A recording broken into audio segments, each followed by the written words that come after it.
There are moments in military history when silence becomes louder than gunfire, when a single act of defiance exposes the rot that uniform and rank can no longer hide.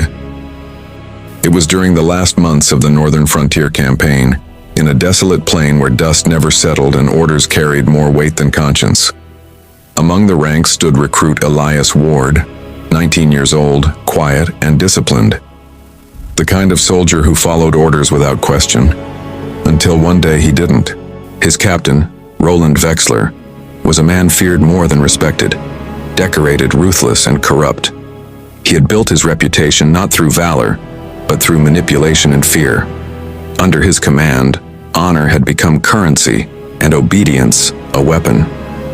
That morning, during a battlefield inspection, Captain Wexler demanded something unthinkable.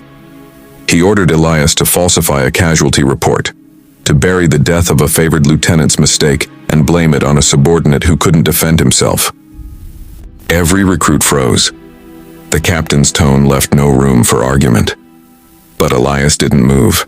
His hands stayed firm by his sides, his eyes steady beneath the brim of his helmet. The air grew heavy.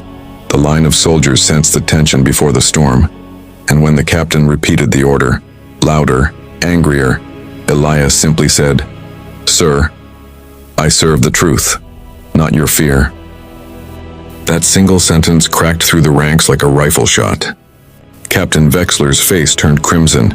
Rage rippled through his voice as he stepped forward, boots grinding the gravel. "You'll do as I command, soldier," he spat, grabbing Elias by the collar. But Elias didn't flinch. His voice, calm and precise, cut through the air.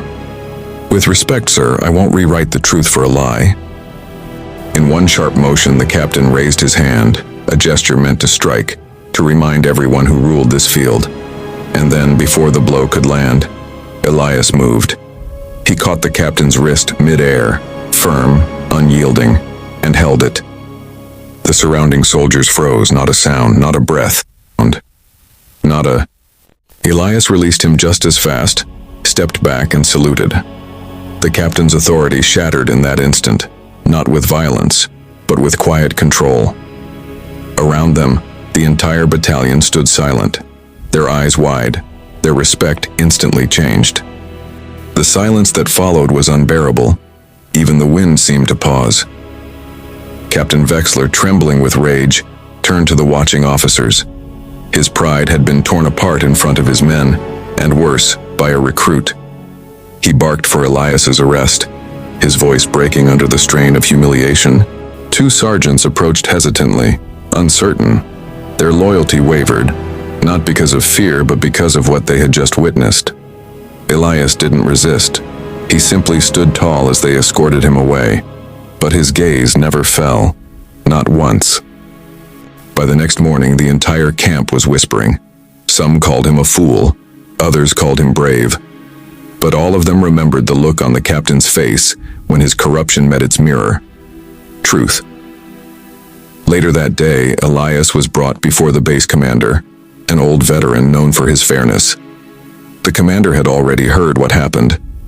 He studied the young soldier quietly and asked, "Do you understand what defying an officer means, son?" Elias nodded. "Yes, sir. It means I might lose my rank, but not my honor." The commander's expression softened. "Then you've already earned more than a rank can give." By dusk, an inquiry was launched. The forged reports were discovered. Captain Wexler's deception unraveled piece by piece. Within a week, he was stripped of command, his medals revoked, his name erased from the honor rolls. Elias was reinstated quietly without ceremony. But when he walked past the ranks, every man who had witnessed that day stood straighter. Not for the uniform, but for the principle it represented. Power can command obedience, but only integrity commands respect. Years passed. The war ended. The northern frontier became a forgotten scar on the nation's memory. But in the barracks where new recruits trained, the story of the silent defiance lived on. They whispered it at night between drills and fatigue. The tale of a recruit who refused to bow to corruption and faced down his superior with nothing but truth in his voice and steadiness in his hands. Elias Ward never rose to high rank. He declined promotions, preferring to train recruits instead. teaching them that discipline without conscience was just obedience in disguise.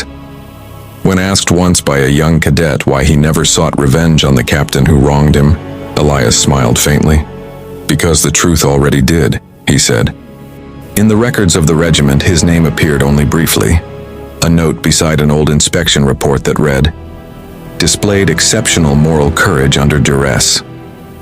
But among the soldiers, his name became legend. They remembered not the medals, not the victories, but the moment when a single soldier refused to betray his honor, and in doing so, reminded an entire battalion what loyalty truly meant. And somewhere, carved faintly into a barracks wall, still etched in charcoal, were 5 quiet words that every recruit would read before dawn. Hold your ground. Speak truth. Don't forget to like, comment, and subscribe for more powerful stories from states of history.